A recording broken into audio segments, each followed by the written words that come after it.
La question du jour, peut-on être de gauche, progressiste et même utopiste, sans céder à l'angélisme des bons sentiments ni perdre toute lucidité face aux crises qui secouent cet idéal, point d'interrogation, fermez les guillemets. Et voilà, c'est ainsi que notre invitée Caroline Fourest, bonjour Caroline. Bonjour Marc. Introduit son nouvel ouvrage « Quand la gauche a du courage », chronique résolument progressiste et républicaine. Alors, on vous connaît à France Culture, on vous connaît bien dans la Maison de Radio France tout court, France Culture, France Inter.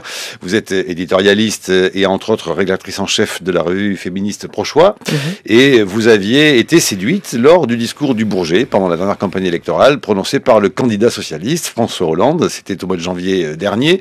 Entre la gauche républicaine, enfin la gauche républicaine est de retour, écrivez-vous. Mais voilà que la gauche est au pouvoir et que c'est tout de même apparemment une autre affaire. La gauche se retrouve confrontée à de nombreux défis, faire passer de grandes réformes sociétales comme le mariage pour tous, apaiser certaines tensions communautaires, redresser les finances de l'État. Alors comment la gauche au pouvoir peut-elle être courageuse autant qu'elle l'était en campagne et que vous commentiez notamment tout au long de vos chroniques, que ce soit à France Culture ou surtout pour la dernière année à France Inter. La question n'est pas nouvelle. Comment la gauche au pouvoir peut-elle être courageuse? En 2004, après tout déjà, c'est une autre femme de gauche, Marie-Georges Buffet, qui écrivait un livre titré « Un peu de courage ». Alors vous n'avez pas peur du paradoxe, vous écrivez qu'il faut dompter ses idéaux sans renoncer à changer le monde. Cela veut donc dire qu'il faut faire quoi? Un peu de compromis avec son courage, Caroline Fourest? Non, pas avec le courage, peut-être avec le contexte parfois, mais pas avec le courage. C'est évident que tous les gouvernements, alors pour le coup pas de gauche seulement, mais tous les gouvernements sont plus courageux en campagne par définition qu'une fois au pouvoir.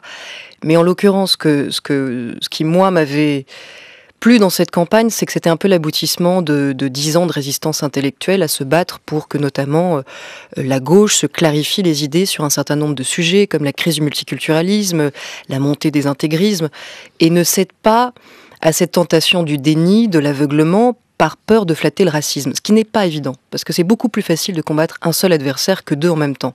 Or, on sait très bien dans ce pays, et pas seulement dans ce pays, que depuis des années, tout le défi intellectuel et politique, c'est effectivement d'être extrêmement ferme, extrêmement vigilant vis-à-vis des formes les plus virulentes de l'intégrisme, et quand il s'agit de l'islamisme, c'est particulièrement compliqué, parce que nous sommes dans un pays où le racisme anti-arabe, où la mémoire postcoloniale est toujours extrêmement vive et n'a pas été désamorcée. Et pour la gauche, c'est un défi particulièrement plus dur, parce que par définition, la gauche a plus de pudeur antiraciste que la droite. Et c'est à son honneur, et ça fait aussi partie des engagements qui me poussent, moi, à me dire de gauche.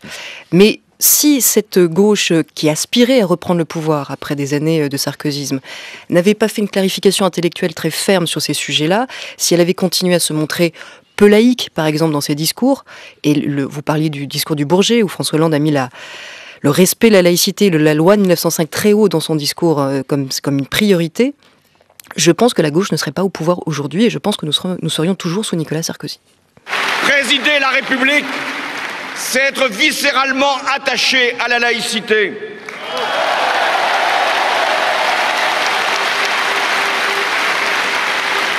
Car c'est une valeur qui libère et qui protège. Et c'est pourquoi j'inscrirai la loi de 1905, celle qui sépare les églises de l'État, dans la Constitution.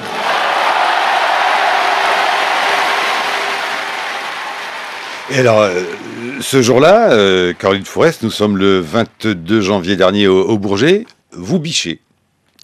Oui, enfin c'est pas exactement comme ça parce qu'on reste éditorialiste, donc on biche assez peu en entendant des discours politiques quand même.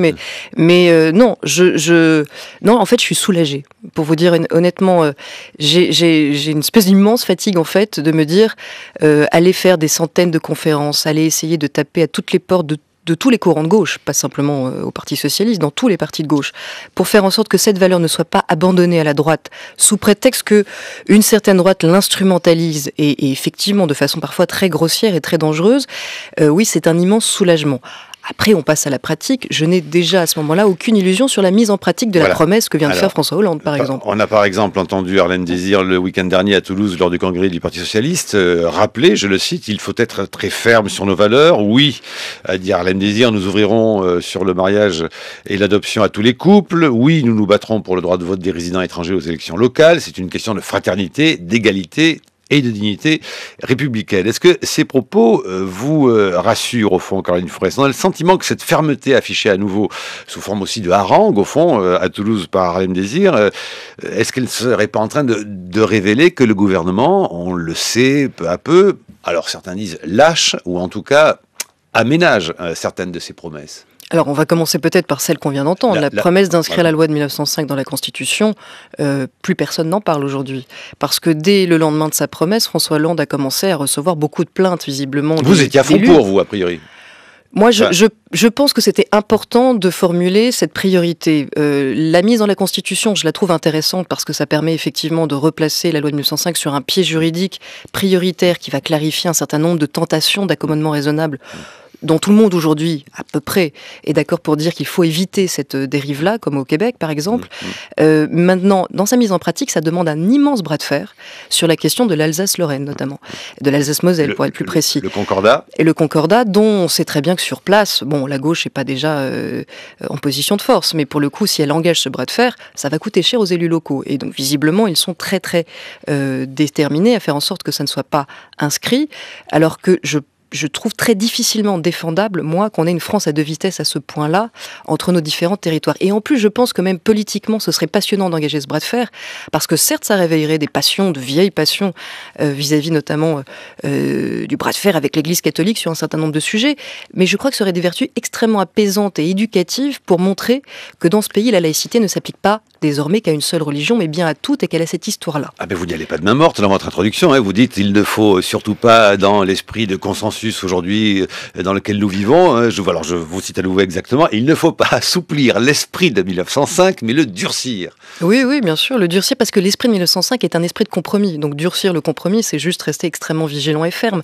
C'est une loi qui est à la fois garante de l'exercice des cultes. Mais le compromis, c'est le carburant de la vie politique. L'utopie, c'est le carburant de la campagne électorale. Le compromis, c'est le carburant de la réalité. Vous qui dites être une réaliste. Je suis une réaliste. Par exemple, je pense que le courage, là, en l'occurrence, ce serait d'essayer. Pourtant, je suis pas très fan du concept de référendum. Je pense qu'on en abuse un peu systématiquement. Mais quand il s'agit de faire re-rentrer un territoire dans une loi commune qui a eu une histoire spécifique, rappelons que l'Alsace-Moselle n'était pas là au moment des lois de 1905 et que c'est pour ça qu'on prend ce prétexte de ne pas leur appliquer. On est quand même maintenant en 2012, on peut estimer qu'il est temps peut-être de, encore une fois, remettre les territoires à égalité, mais je pense que c'est impossible sans une adhésion très forte de ces territoires, donc sans une campagne référendaire, honnêtement pas gagnée d'avance, peut-être même perdu d'avance, mais qui mérite d'être menée. Non, parce qu'il y a des choses qui marchent quand même très très bien dans ce Concordat en Alsace-Moselle, quand on y fait des enquêtes et des reportages, justement. Oui, mais parce qu'on a essayé de faire croire qu'en plus, si on appliquait la laïcité, on allait détricoter les acquis sociaux. Mais pourquoi gardons les acquis sociaux de l'Alsace-Moselle et essayons de faire en sorte que, par exemple... Beaucoup d'acquis sociaux en Alsace-Moselle sont enviés grâce par le Concordat. Moi, je propose un échange. Marc, je propose un échange. Élargissons les droits sociaux de l'Alsace-Moselle à tous les territoires de France et en échange, appliquons la laïcité sur tous les territoires de France. Alors, l'autre sujet, dans les sujets justement de réforme, grande réforme sociétale, le mariage et l'adoption à tous les couples. Oui, alors là, c'est peut-être où l'attitude du gouvernement est la plus navrante. Je dis navrant parce que dans un monde où c'est déjà très dur de mener des réformes et d'accomplir des progrès, on le voit sur l'économie, rien n'est simple.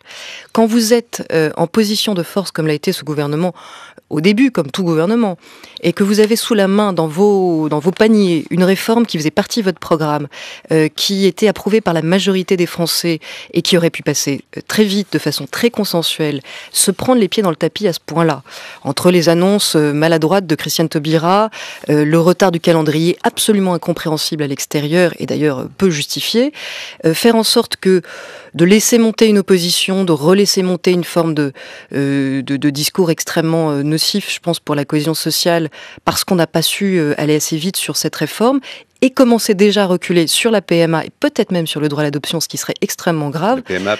La procréation médicalement assistée pour les couples de femmes soyons très clairs, autant je pense qu'il existe une marge de manœuvre pour des gouvernements pour réguler la finance plus qu'on ne le dit, autant personne ne peut prétendre réguler aujourd'hui des femmes, des couples qui vont aux Pays-Bas, en Belgique, se faire inséminer parce qu'elles ont un désir d'enfant. Personne ne le régulera. Donc on peut continuer à rester dans l'hypocrisie si on le veut, mais encore une fois, c'est un progrès qui est à portée de main.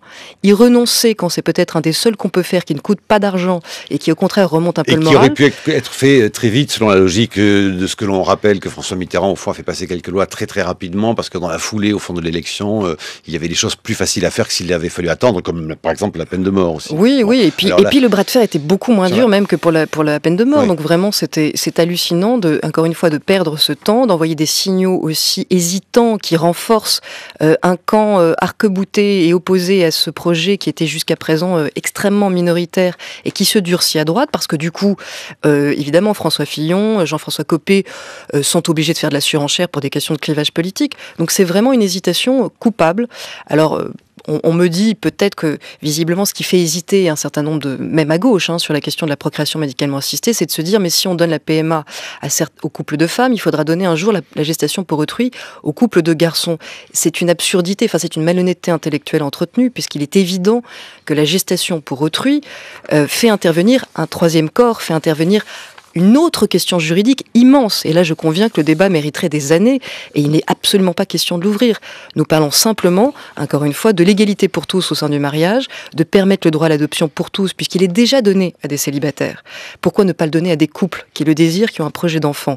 Et de reconnaître des situations qui existent déjà, où des couples ont eu recours à la procréation médicalement assistée, mais où l'enfant aujourd'hui n'est protégé juridiquement que sur un seul lien de parenté. Alors nous rejoignons d'ailleurs les préoccupations que l'on peut avoir d'ailleurs quand on vous lit pour savoir quel est ce fameux métier d'éditorialiste, de chroniqueur des temps modernes. Dites-vous, c'est la diversité des supports, mais c'est aussi une attention extrêmement grande, certes au contenu des projets de loi, mais aussi au langage qui, évidemment, aujourd'hui, fait souvent force d'argument. Écoutez donc Jean-François Copé, qui était notre invité lundi dernier au Matin de France Culture. La seule chose que je puisse dire, c'est qu'il y a un certain nombre d'éléments qui structurent une société, notamment l'organisation de la famille. Et que quelque part, le point de vue que je défends, consiste à dire que pour, en réalité, régler quelques dizaines de milliers de cas existants, qui sont à chaque fois d'ailleurs des situations personnelles importantes pour les intéressés, on en vient à modifier, à bouleverser le code de la famille en posant comme un postulat qu'on ne reconnaît plus distinctement le père de la mère, puisqu'on appellerait cela désormais dans le code le parent A et le parent B. Cela a des conséquences absolument majeures sur, de mon point de vue, sur la conception même de la famille. Caroline Forest. Je pense qu'il faut demander à Jean-François Copé de nous prouver, par A plus B, à quel point ce changement de parent 1, parent A ou parent B par rapport à père ou mère sur un document papier va bouleverser la famille. Je pense qu'il y a des choses qui bouleversent beaucoup plus la famille. Par exemple, quand un enfant est élevé par deux parents, deux hommes ou deux femmes, et qu'en cas de séparation, il n'a plus qu'un lien juridique avec l'un de ses deux parents. Je vous assure que je pense que ça le bouleverse nettement plus. Mais plus sérieusement, je pense que vraiment là, on est devant des propos de leaders politiques qui sont obligés pour cliver de se caricaturer eux-mêmes, parce que je ne crois pas que Jean-François Copé ou François Fillon soient traumatisés à l'idée du mariage pour tous. Absolument pas. J'ai le souvenir de ce qu'était la droite au moment du débat sur le Pacs, auquel j'ai participé, à la fois comme d'ailleurs activiste et comme journaliste à cette époque-là. Et j'ai vraiment en tête des propos de députés qui depuis les ont regrettés. Et demain... Dans son dernier livre, Édouard Balladur dit, au fond, il y a peut-être une loi que je regrette de ne pas avoir votée parce qu'il fallait que je sois fidèle à mon camp et aux pressions de mon camp, c'est justement le Pacs. Oui, et je pense que les gens qui tiennent ce type de propos actuellement savent déjà qu'ils regretteront ces fausses pudeurs vis-à-vis d'un concept qui n'est quand même pas rien dans notre pays et qu'on ne peut pas systématiquement dévoyer, qui est le concept d'égalité tout simplement. Et si l'égalité de tous les couples à l'intérieur du mariage fait évoluer cette institution vers moins d'histoire patriarcale, vous imaginez bien que la féministe que je suis ne peut que s'en réjouir. Alors d'aucuns vous diront tout de même, Caroline Forest, est-il si urgent de faire des réformes sociétales en pleine crise? Certains prennent et regardent de près l'exemple espagnol en disant oui, c'est bien joli que l'Espagne au fond ait adopté le mariage homosexuel, mais enfin en attendant c'est la mouise. Peut-être fallait-il que la gauche s'active réellement sur les vrais problèmes structurels de crise que sur des effets d'annonce sociétale sur lesquels d'ailleurs ils sont plus ou moins en train de revenir. Alors si vous me dites est-ce qu'il faut choisir entre le courage de faire des réformes économiques ou le courage de faire des réformes sociétales, moi j'ai envie de vous dire évidemment non. Si ces réformes de société servaient à masquer l'absence de courage économique, ce serait évidemment un souci, mais le vrai souci qu'on a aujourd'hui, c'est qu'il n'y a pas beaucoup de courage économique et qu'en plus on n'a même plus de courage sur les questions sociétales. Or je pense vraiment que vu qu'on a peu les moyens d'avoir des progrès en matière économique, parce que c'est une chaîne d'interdépendance qui nous contraint énormément et qui réduit nos marges de manœuvre. Si on ne se donne pas un peu d'oxygène, un peu d'espoir, en réalisant des réformes sociétales qui, pour le coup, ne dépendent que de nous, que de nos principes, que de notre force intellectuelle, là, pour le coup, ce serait déprimant. Et je pense que d'avoir le sentiment qu'on peut encore progresser, que le destin d'un pays appartient encore au débat d'idées et dans les mains des politiques, c'est non seulement bon pour nos principes, mais c'est même bon pour notre morale, et je pense même que c'est bon pour notre croissance. Donc c'est pas du luxe. 8h15, 16 minutes même. Bonjour Brice Couturier. Bonjour Marc Vinchet. Vous avez lu attentivement, et vous êtes remémoré Surtout je l'écoutais. Les chroniques de Caroline Fourest. C'est à vous. Honnis par les indigènes de la République qui vous accusent d'islamophobie, mais haïs à l'autre bord par Riposte Laïque qui vous traite de minarétiste et voit en vous, en tant que membre de l'association Anna Lindh, une complice de l'islamisation de la société, qualifiée de rebellocrate, conformiste et autosatisfaite par Éric Zemmour, mais de céréale menteuse par Pascal Boniface, vous avez en outre, Caroline Fourest, été désignée par la Curie romaine en tant que chef d'orchestre clandestine d'une campagne de déstabilisation visant Benoît XVI. Alors pourquoi tant de haine ? Car enfin, les valeurs au nom desquelles vous intervenez dans le débat public ne sont pas de celles qui devraient cliver. Liberté d'expression, égalité des femmes, laïcité, antifascisme, antiracisme, lutte contre l'antisémitisme, progrès social, autonomie de l'individu, libre choix de sa sexualité, contrôle des naissances. Tout cela faisait partie, croyait-on, des valeurs de gauche qu'une droite moderne et libérale avait progressivement fait sienne dans l'après 68. Il n'y a pas si longtemps, on vous aurait accusé de chercher le plus petit dénominateur commun afin de viser le consensus le plus large et la diffusion maximale. Comment se fait-il qu'aujourd'hui vous fassiez paradoxalement figure de passionnariat ? Que s'est-il donc produit dans l'esprit du temps pour que des héritiers proclamés de mai 68 en soient venus à réclamer qu'on impose des limites à la liberté d'expression afin de ménager des susceptibilités religieuses, des lois punissant la soi-disant diffamation des religions, des lois punissant le péché de blasphème en tant que délit pénal? Oui, par quel détour sont passés ces militants d'extrême gauche qui justifient par la coutume et la tradition la persistance de pratiques inhumaines, de sévices imposés aux femmes ou simplement la vérification médicale de la virginité avant le mariage? Comment en est-on arrivé à ce que le combat pour l'égalité change de sens et que, cessant de se mener en fonction des niveaux de revenus, de la place de chacun dans l'appareil de production, il soit dorénavant livré à partir de la couleur de peau ou de l'appartenance culturelle? Que les droits de l'homme, à travers le monde, puissent être à nouveau déclinés à géométrie variable, comme en pleine guerre froide? Par quel détour une autre partie de la gauche, ou la même, en est-elle venue à suspecter a priori tout progrès technique, à brandir à tout propos un principe de précaution qui, en leur temps, aurait empêché le développement du train et de l'automobile? Vous proclamez, Caroline Fourest, les droits de l'esprit critique contre l'esprit partisan, mais alors, pourquoi ces proclamations d'appartenance à la gauche, ces panégyriques de François Hollande, ces dénonciations enflammées de son prédécesseur? L'esprit critique est-il donc la propriété exclusive de la gauche?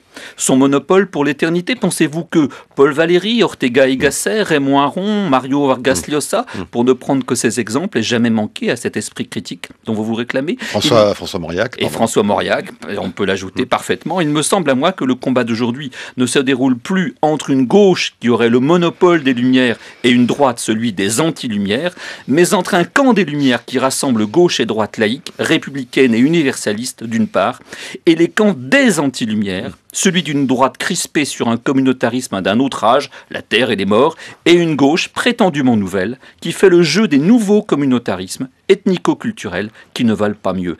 Car les conflits sur lesquels ils pourraient déboucher un jour peuvent se révéler d'une horreur égale ou pire que celle des vieilles guerres nationales de jadis. La guerre civile intercommunautaire du Liban l'a montré amplement. Leur point commun à ces deux anti-lumières, c'est le culturalisme, la croyance en l'existence de communautés closes, organiques, anhistoriques, et l'exigence de droits collectifs particuliers pour la leur en particulier. La chronique de Brice Couturier à télécharger sur franceculture.fr. Et puis je rappelle, comme chaque vendredi, quand on vous retrouvera, Brice, ce vendredi à 17h55 pour la chronique des essais. L'hebdo des idées. L'hebdo des idées. Alors, Caroline Fourest.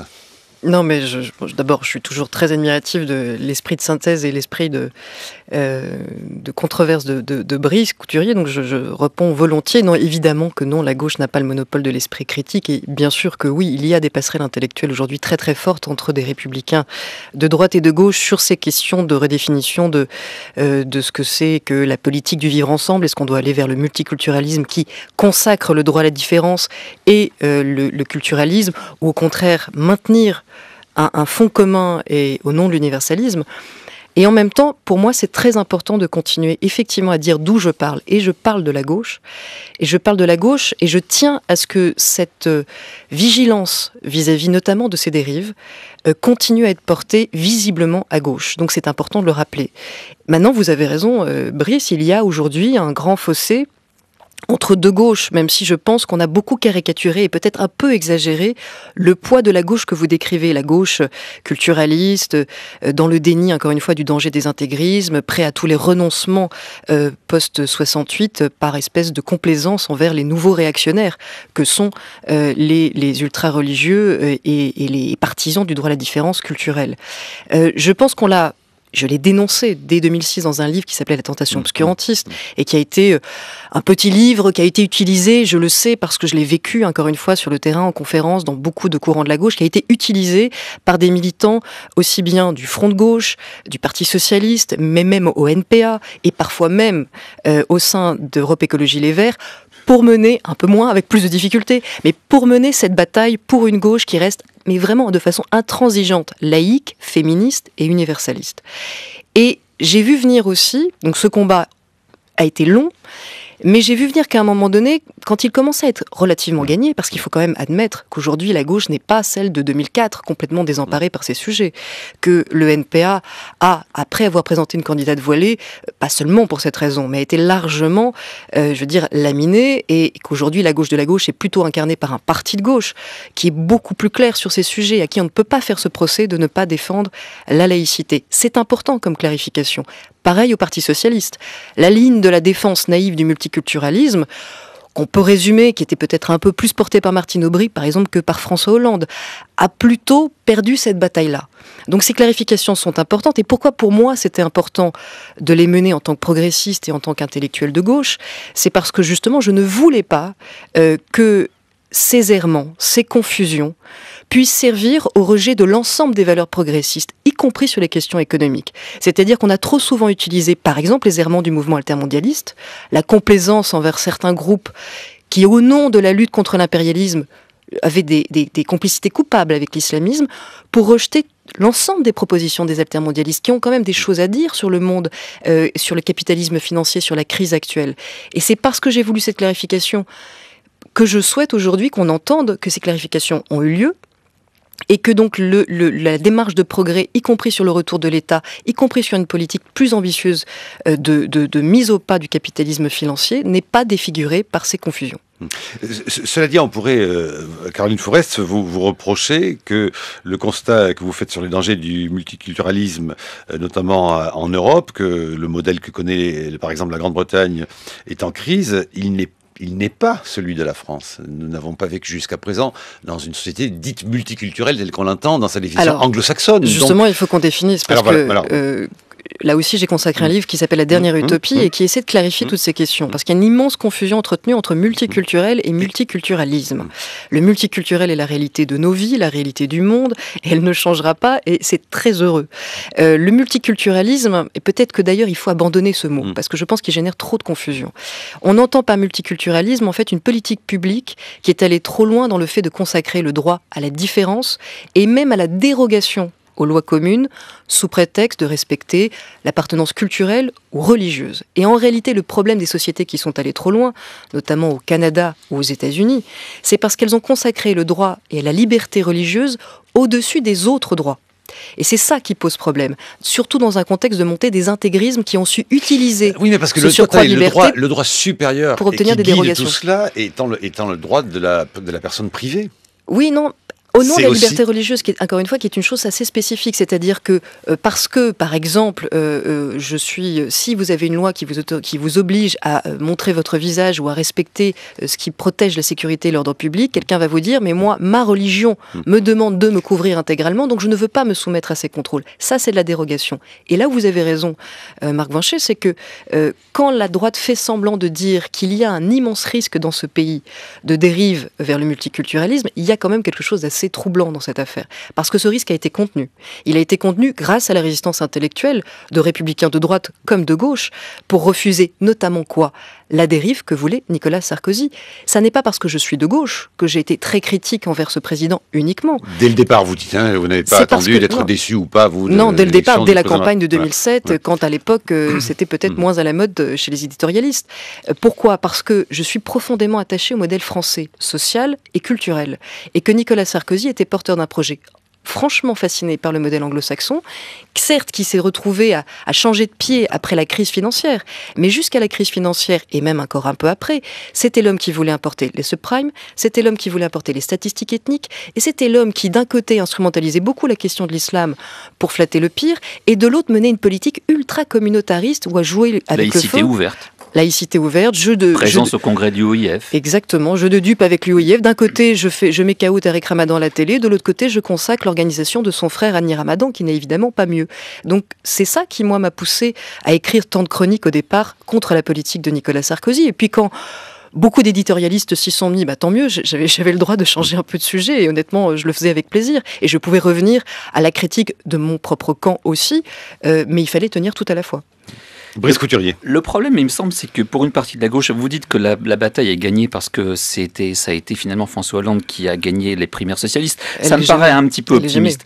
Parce qu'il y a quand même dans une partie de la gauche l'idée que la culture a remplacé les intérêts de classe et que par conséquent, le but qui était poursuivi par la gauche, qui était l'égalité entre les individus, n'est plus recherché. Mais ce qu'il remplace, c'est le respect pour les cultures. Or, vous savez bien que le prolétariat ayant fait défaut, une certaine partie de la gauche s'est reportée vers les cultures minoritaires, les cultures opprimées, qui remplacent comme ça la classe ouvrière dans un certain prêchi-prêcha gauchiste. Et vous savez aussi que quelque part la figure du prolétaire est progressivement, il y a une figure de substitution qui s'impose, qui est celle de l'immigré. Or, comme l'immigré bizarrement chez nous est musulman, il faut savoir que dans beaucoup d'autres pays où j'ai vécu, comme la Grande-Bretagne, les musulmans c'est plutôt des riches, qu'aux États-Unis les musulmans c'est plutôt des classes éduquées, des ingénieurs et des médecins. Mais voilà, chez nous c'est le nouveau prolétaire, il est immigré et musulman. Donc quelque part, ces anciens gauchistes marxistes se sont reconvertis. Et comme ils privilégient la culture et non plus l'aspect social, ils ont fait de l'immigré une nouvelle valeur digne du prolétaire qui est donc censée délivrer la société dans son ensemble.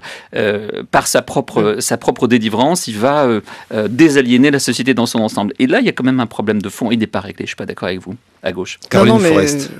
Je vous accorde volontiers que cet éclaircissement peut-être tout à fait temporaire et il est loin d'être entier. Il y a ce que vous dites, c'est tout à fait juste. La figure de l'immigré ayant remplacé celle du prolétaire, et cet immigré étant souvent musulman, il est classé dans notre pays dans la figure du minoritaire. Et aujourd'hui, comme au nom du minoritaire, on a tendance parfois à arrêter de penser même les mécanismes de domination. C'est ça qui est intéressant. On finit par penser la question du progrès au regard du nombre et non pas au regard de qui se situe par rapport à la domination. On peut être un travailleur immigré dominé et on peut être un dominant dans sa famille vis-à-vis de sa femme, vis-à-vis de ses enfants. Et comme féministe, c'est là où je dis que dans le livre que pour moi le féminisme est une boussole, et ma boussole prioritaire comme culture politique, qui me permet peut-être de ne pas tomber dans ce piège par rapport à d'autres intellectuels de gauche qui ont une lecture plus anticapitaliste, plus marxiste, prioritaire. Il y a une autre fracture à gauche qui restera très profonde et qui n'est pas loin d'être réglée, surtout si Mitt Romney est élu président des États-Unis. C'est la fracture entre la gauche totalitaire, plutôt la gauche antitotalitaire, et la gauche qui s'est forgée dans le refus du colonialisme. Non pas qu'on ne puisse pas être les deux. Pour moi, être progressiste, c'est évidemment être antitotalitaire et anticolonialiste. Simplement, selon sa culture politique prioritaire, selon ce qui vous a forgé. En gros, est-ce que votre référence absolue du mal, c'est la Seconde Guerre mondiale et la Shoah, ou c'est la guerre d'Algérie? Vous n'avez pas le même regard sur la question du conflit israélo-palestinien, sur la question de la remontée de l'antisémitisme et de la montée du racisme anti-musulman. Et il faut avoir cette lucidité en tête, il faut analyser nos inconscients pour comprendre pourquoi, quand l'antisémitisme remonte, certains se disent « bah oui, mais c'est bien fait parce que vu la politique d'Israël, il ne faut pas s'étonner ». Quand le racisme anti-musulman remonte, certains se disent « Ah bah oui, mais c'est bien fait à cause de l'islamisme ». Les deux sont évidemment à combattre, ces raccourcis sont évidemment à combattre. Rien n'est simple. Moi, j'appartiens clairement au camp d'une gauche qui s'est forgée dans l'antitotalitarisme, et en même temps, je suis de cette génération qui est spontanément, viscéralement antiraciste. Et par exemple, en ce moment, je ne pense pas que la priorité actuelle soit d'avoir à nouveau nos débats sur la crise du multiculturalisme, sur la montée de l'islamisme, parce que nous les avons eus, il faut continuer à les avoir. Mais moi, je travaille aussi sur des mouvements comme les identitaires, que je vois en ce moment extrêmement en forme. Ils ont fait cette action contre la mosquée de Poitiers, qu'ils ont en plus bien choisie, parce que c'est une mosquée de l'UOIF. Donc c'est une mosquée qui n'est pas sympathique. Et néanmoins, en tant que laïc, voir des gens se battre contre la construction d'un lieu de culte, sans financement public, donc tout à fait légal, ça me pose souci, ça me pose question. Et quand on travaille sur l'extrême droite identitaire aujourd'hui, on sait qu'en Europe, c'est certainement le danger le plus menaçant. Brice. Oui, je voudrais revenir sur la question de laïcité à la française parce qu'elle me semble décisive. Et Marc avait raison d'évoquer les modèles hollandais, britanniques, etc. Catherine Kinsler fait une distinction extrêmement intelligente de ce point de vue-là. Elle dit qu'il y a un modèle de tolérance qui est fondé sur le fait que les communautés religieuses se respectent mutuellement et que l'État n'intervient pas dans leurs débats entre elles. Mais cet État, quelque part, il est fondé sur un consensus intercommunautaire. On le voit par exemple dans le modèle des piliers hollandais, c'est très flagrant, dans lequel effectivement on demande à l'islam de s'intégrer dans un pays où les protestants, les catholiques et les athées dits libéraux dans le cas des Pays-Bas s'intègrent dans ces fameux piliers. Nous, notre modèle républicain, et il me semble qu'il est spécifique, qu'il a une valeur qui est aujourd'hui démontrée par rapport à ses concurrents et rivaux, c'est que précisément l'État y est fondé sur le refus de toute prise en considération dans l'élaboration de la loi civile des inspirations religieuses. Je vois des auteurs anglo-saxons comme Kenan Malik en ce moment prôner depuis déjà un certain nombre d'années le modèle français républicain d'intégration parce qu'il leur paraît, justement, en tant que musulmans, bien plus favorable que le modèle qui les inscrit d'office dans un des piliers à la hollandaise. Il y a un aller-retour des regards des sociétés les unes sur les autres qui revient maintenant effectivement sur le modèle français. Oui. Complètement. Il y a aussi un débat très intéressant aux États-Unis sur la discrimination positive sur critères ethniques, où de plus en plus d'intellectuels qui ont pu le défendre à une certaine époque se disent, au fond, est-ce que c'est plus intéressant de favoriser l'entrée dans les universités d'étudiants noirs issus de parents ambassadeurs, ou est-ce que c'est plus intéressant de favoriser sur critères sociaux? Ce qui est une réflexion qu'on a essayé aussi de tenir en France. Souvenez-vous, là aussi j'y reviens, mais souvenez-vous quand Yazid Sabeg, sous Nicolas Sarkozy, proposait un quota diversité à l'entrée du concours, troisième concours de l'ENA. Comme si, sincèrement, les fils d'ambassadeurs, les fils, parce qu'en l'occurrence c'était porté par des militants associatifs qui étaient fils de ministres. Il y a fils d'ambassadeur dans le 16e ou fils d'ouvrier par rapport à un enfant d'ouvrier qui a besoin peut-être qu'on lui dise qu'il a aussi sa place à l'ENA, je pense que c'est plus fédérateur d'utiliser le critère social et qu'en plus ça ne génère pas d'effets collatéraux que Marine Le Pen s'est empressée d'utiliser, et heureusement à tort, parce que nous n'avons pas adopté ces critères-là, contrairement à ce qu'elle a prétendu pendant un temps pendant la campagne. C'est-à-dire que mettre en concurrence l'ouvrier blanc avec un enfant d'ambassadeur noir, c'est une catastrophe. Ça n'est pas fédérateur et ça n'est pas ce qu'on souhaite. Le problème du modèle communautaire, au sens où les communautés seraient productrices de représentations publiques prises en compte comme telles, ce modèle communautaire, il n'aboutit jamais à la paix des communautés. Il n'aboutit qu'à la concurrence des communautés et la concurrence des minorités. Et je suis très heureuse de vivre dans un pays où, par exemple, nous avons gagné la bataille du Pacs, et je l'espère demain, celle du mariage pour tous, non pas au nom d'une demande de particularisme ou de communauté devant être respectée, mais au nom de l'exigence d'égalité et d'un mariage réellement universaliste et réellement égalitaire. C'est la devise républicaine que vous souhaitez que nous appliquions à la lettre. J'y crois depuis que je suis née, je la vois sur des bâtiments. En tant que citoyenne, elle ne m'est pas encore complètement appliquée, mais je n'ai jamais pour autant désespéré de ce credo-là. Mais oui. Dites-le à vos collègues des communautés gays et lesbiennes qui, parfois, se comportent précisément sur un modèle communautaire et non pas sur un modèle universaliste. Alors Brice, si je peux vous reprendre là-dessus. Caroline Fourest. Le communautaire et le communautarisme, ça n'est pas la même chose. Que des associations de minoritaires s'organisent sur un mode communautaire pour notamment résister à la discrimination, résister à l'homophobie en l'occurrence, c'est quand même la moindre des choses. Assimiler ça à une démarche communautariste, comme ça m'était encore opposé récemment, ça m'a rappelé ma jeunesse, entre guillemets, les années 98 où j'étais traitée de communautariste, ce qui n'était pas arrivé depuis longtemps. Simplement parce qu'encore une fois, au moment du Pacte, je défendais déjà l'avancée vers plus d'égalité pour tous. On est déjà traité de communautariste quand on demande ça. Ah non, si c'est pour des batailles sur des droits universels, c'est justement le contraire du communautarisme. Eh bien, au moment du Pax, Brice, au moment du Pax, toutes les associations gays et lesbiennes, et j'étais à l'époque présidente du centre gay et lesbien, donc je m'en souviens assez bien, nous n'avons par exemple jamais demandé un Pax réservé aux couples de même sexe. Jamais. Nous avons demandé une avancée supplémentaire entre le concubinage et le mariage qui puisse servir aux couples hétérosexuels. Et je suis très fière de dire que nous avons gagné un droit supplémentaire pour les hétérosexuels et qu'aujourd'hui le Pax à 80%, parce que les hétérosexuels sont plus nombreux dans ce pays, c'est une évidence, est saisi par des jeunes couples hétérosexuels qui n'ont pas envie d'aller jusqu'à l'engagement du mariage. On demande simplement la réciprocité, c'est-à-dire maintenant ouvrons le choix à tous les couples. Mais vous savez, il y a des échanges comme ça au moment de l'IVG, du droit à l'IVG. Beaucoup de lesbiennes se sont battues dans le mouvement féministe pour obtenir le droit à l'interruption volontaire de grossesse. C'était une conquête pour toutes les femmes, c'était pas une conquête particulariste. Aujourd'hui, j'en parlais hier avec des militantes féministes hétéros qui me disaient peut-être qu'aujourd'hui on doit vous rendre l'ascenseur et se battre pour la PMA pour les couples de femmes. C'est pas du communautarisme. Procréation médicalement assistée. Caroline Fourest, on avait envie aussi à la lecture de vos chroniques, parce que vous parlez évidemment, et ça c'est le propre tout de même du chroniqueur des temps modernes, dites-vous, avec cette diversité des supports. D'ailleurs, vous faites une petite réflexion intéressante sur votre métier dans le préambule de toutes ces chroniques. Vous dites, l'éditorialiste peut se tromper, mais ne jamais mentir, et surtout ne doit jamais se mentir et savoir relier au fond la fracture entre dogmatisme et réalisme. On a envie de savoir avec vous ce que vous pensez au fond de l'actualité. Alors, piochant ça et là les chroniques, il y a notamment la question alors du droit de vote, et si on allait en burqa à la Gay Pride. Il y a la salade grecque du 13 février 2012, vous dites la plus lue et relue, la mieux répertoriée sur Internet. Pourquoi ? Parce que les gens croient-ils que je vais donner une recette de cuisine.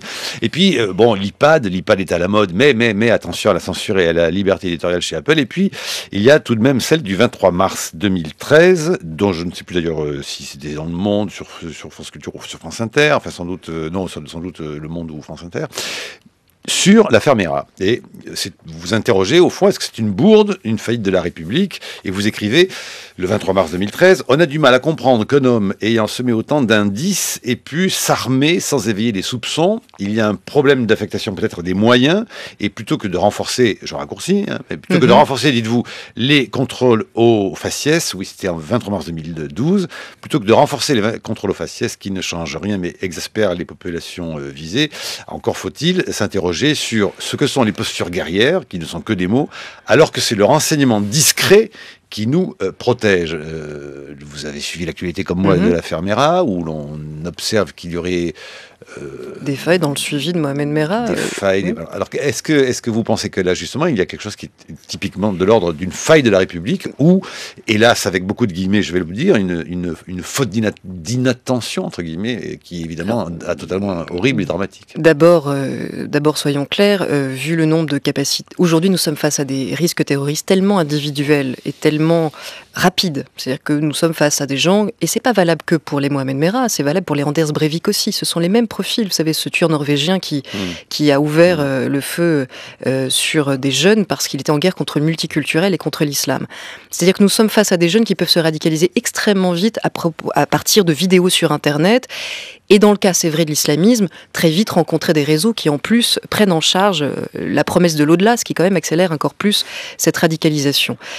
Ça sera très dur dans les années à venir de prévenir ce risque et personne n'est à l'abri de nouveaux drames comme celui-là. Maintenant, ce qui était frappant dans le cas de Mohamed Merah, c'est encore une fois le décalage entre la politique spectaculaire qui a été menée, encore une fois, par Nicolas Sarkozy sur ces questions, les utilisant, mais jusqu'à la lie, je veux dire, jusqu'à se nourrir de ce feu qui quitte à l'encourager parfois, et la réalité de la capacité de protection de ces mots-là, de ces postures-là.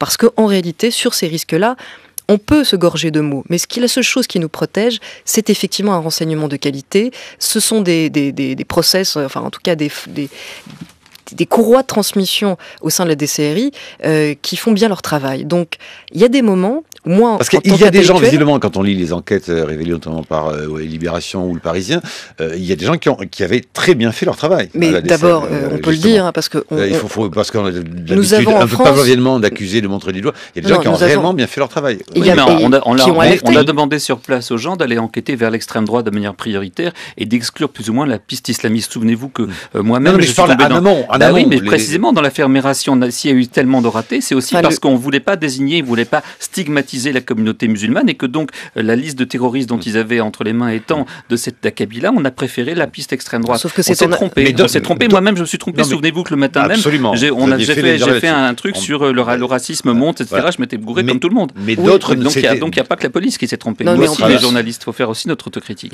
Bien sûr, complètement. Mais encore une fois, c'est différent la critique ou l'interprétation journalistique au moment où on avait comme élément quoi ? On avait comme élément un tueur qui s'en était pris à des soldats de culture musulmane ou d'origine maghrébine. Et donc, à ce moment-là, effectivement, dans notre esprit, désignait plus un tueur d'extrême droite plus dans un contexte spécifique. Mais c'est pas là que la faille a été sur le renseignement. C'était bien en amont, quand des agents qui suivaient Mohamed Merah ont alerté que ça n'a pas été écouté. Mais encore une fois, en fait, tout simplement sur ces sujets, par moment, on a eu le rêve, et peut-être que quelque part, ça va un peu mieux de ce point de vue-là, de voir des politiques faire leur boulot, c'est-à-dire mettre le paquet sur les services de renseignement, mettre le paquet aussi pour restaurer la mixité sociale, faire en sorte que les associations de quartier ne disparaissent pas parce qu'on a besoin d'elles pour être un exemple positif à la place des associations religieuses intégristes qui aujourd'hui prennent en charge ce lien quand il n'est pas assuré par l'État protecteur. On a envie de cette politique-là et de laisser aux intellectuels le débat sur les représentations, les stigmatisations, parce que parfois c'est tellement fin, c'est tellement une ligne de crête compliquée à mener entre être vigilant, être ferme, mais ne pas nourrir un feu qui est pire que de se taire, notamment le feu du 2 poids 2 mesures, notamment donner le sentiment, par exemple, que l'on ne se préoccupe que du danger de l'intégrisme quand il vient de l'islam, et même s'il est plus important, n'oublions jamais qu'il y a d'autres intégrismes qui, eux aussi, font des dégâts dans d'autres pays. Ne jamais donner le sentiment qu'on ne se préoccupe que de l'antisémitisme et pas du racisme anti-arabe, parce que le 2 poids 2 mesures est précisément ce qui nourrit la propagande des vidéos qui vont faire dégoupiller des gens comme Mohamed Merah. Ça ne l'excuse pas. Je dis simplement qu'il faut mettre tous les moyens de notre côté, intellectuellement, politiquement et au niveau policier, pour faire en sorte qu'il dégoupille le moins possible. Toujours en rapport avec l'actualité et votre métier de journaliste et de chroniqueuse, mais alors que pensez-vous ? Parce que certains disent au fond, les propos au fond républicains, mais sectaires, non tolérants de Caroline Fourest vis-à-vis de la communauté musulmane et de l'islam conduit à ce genre de une-là, celle du Point, cet islam sans gêne, où l'on voit une femme voilée, visiblement devant une gendarme et qui est entièrement voilée. Et donc le titre, cet islam sans gêne. Est-ce qu'il y a... Oui, un numéro du Point qui fait cette couverture spectaculaire où le isme a disparu. Ça n'est plus que cet islam sans gêne et ça n'est pas donc un numéro sur l'islamisme. C'est un premier recul et qui est destiné à l'intérieur à donner une belle double page à Tariq Ramadan, comme très souvent dans les pages du Point. Et je crois que toute la ligne éditoriale du Point est résumée par cette couverture et par ce qu'il y a à l'intérieur, avec quand même un article sur quelques faits intéressants, notamment ce qui s'était passé il y a quelques années au lycée de Saint-Ouen, que je connais bien, puisque j'étais allée sur le terrain et que j'avais été prise à partie, surtout sur Internet, par un certain collectif du Cher Yassine, d'excités, honnêtement très minoritaires et très excités, parce que j'allais répondre à l'invitation d'une professeure absolument admirable qui s'appelle Sophie Mazet, qui fait des cours d'autodéfense intellectuelle à Saint-Ouen, devant des lycéens absolument géniaux. Moi, j'ai eu des débats de 3 heures avec les lycéens de Saint-Ouen sur tous les sujets, la question de toutes les religions, des sexualités, de l'ouverture d'esprit. Et ce sont des lycéens vifs, intelligents, pleins d'avenir, certains préparent Sciences Po. Et quand une crise est apparue, en l'occurrence, quelques élèves ont voulu faire de la provocation en venant en abaya, qui est une tenue extrêmement couvrante, dont on ne sait pas si elle est vraiment sous le coup de la loi de mars 2004 sur les signes religieux ostentatoires, parce qu'il n'y a pas le voile sur la tête, mais il y a tout le reste de la tunique. Et j'étais alertée par des professeurs qui étaient désemparés par cette question-là. On était en 2011 et on était en pleine instrumentalisation politique de ces sujets. Et je vais vous dire une chose, j'ai fait quelque chose de pas très journalistique. J'ai accepté de revenir dans ce lycée, j'ai même rencontré pas mal d'élèves en marge d'une conférence pour essayer de déminer, de désamorcer, parce que je pensais que la priorité, c'était que ces élèves aillent au bac tranquillement, sans que tous les politiques débarquent à la porte de ce lycée, fassent beaucoup de bruit, mais ne fassent rien avancer. Et je n'ai pas couvert cet événement journalistiquement. Ça pour répondre... sur ceux qui pensent qu'on vit de ce genre de crise. Moi, je n'aime pas ce genre de crise. Je m'en passe très très bien. Je peux écrire sur d'autres choses. Une montre que l'on en vit quand même et que je me sens vraiment pas concernée par la ligne éditoriale du Point. Quant à encore une fois assimiler la critique de tous les intégrismes et de toutes les extrêmes droites, parce que ce sont des extrêmes droites que je mène depuis 15 ans, au départ contre l'intégrisme chrétien, encore aujourd'hui contre l'intégrisme chrétien, à du sectarisme anti-islam. Tout le monde sait bien aujourd'hui, j'espère que c'est de la propagande, c'est celle des indigènes de la République, c'est celle des indivisibles, c'est celle de gens qui confondent l'antiracisme avec de la complaisance envers l'intégrisme, parce qu'au fond, ils ne sont ni très féministes, ni très laïques. Et voilà, c'est de la propagande, c'est de bonne guerre, mais c'est grossier. Mais du coup, certains vous diront que vous n'êtes plus si à gauche que cela. Être féministe et laïque, je suis persuadée que c'est tout à fait de gauche. Oui, le paradoxe, c'est qu'aujourd'hui, l'attitude par rapport à l'islam et à l'islamisme même est devenue un critère de gauche. C'est quand même un paradoxe, parce qu'il faut voir que l'islamisme, c'est quand même encore pire que l'intégrisme catholique. C'est quelque chose qui, effectivement, cloître les femmes dans la maison, assujettit les femmes aux hommes, proscrit l'homosexualité comme un crime, voire comme un péché, voire comme un crime. C'est quand même assez paradoxal que le rapport à l'islam soit devenu le critère de la droite et de la gauche dans ce pays. Moi, ça me choque pas mal. Mais effectivement, je remarque que l'attitude de Caroline Fourest depuis longtemps est extraordinairement cohérente, parce qu'elle a commencé à s'attaquer à l'intégrisme catholique qui faisait des ravages, qui en fait encore. Et il faut surtout, je crois, dénoncer l'intolérance quand elle va jusqu'à interdire la liberté d'expression, quand elle va jusqu'à mettre des bombes à Charlie Hebdo, quand elle va jusqu'à essayer d'interdire des spectacles parce qu'il y a blasphème envers le Christ.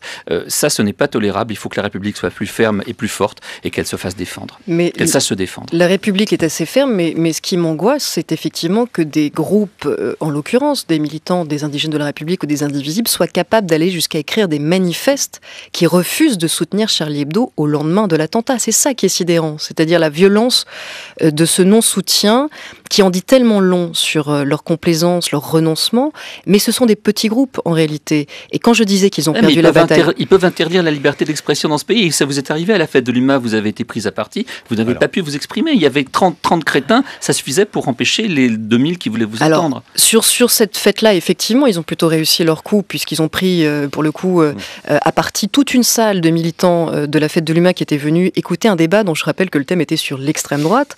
Donc c'était quand même assez comique de voir ces militants qui disaient être antiracistes faire interdire un débat sur l'extrême droite, contre le racisme anti-musulman. Et j'ai eu beaucoup de réactions à ce qui s'est passé à la fête du l'UMA, de gens très choqués, effectivement. Moi, ce qui me rassure, c'est que dans les minutes qui ont suivi, ou dans les jours qui ont suivi, le Front de gauche, le Parti de gauche, plus précisément, a fait un communiqué très ferme, très clair, très net, refusant que le terme d'islamophobie soit utilisé pour limiter la liberté d'expression, a fortiori quand il s'agit de critiquer l'extrême droite raciste, ça commence à devenir comique. Et au-delà de ça, je vais vous dire ce qui me rassure, c'est que la virulence, la malhonnêteté, la mauvaise foi de ces quelques militants dogmatiques, qui me font penser tellement à ce qu'a pu être au moment de la guerre froide des enfermements idéologiques menant à tout et n'importe quoi, est en total décalage, encore une fois, avec ce que je vois, moi, ailleurs, à gauche, comme avancée, éclaircissement. Et c'est peut-être pour ça qu'ils sont si énervés.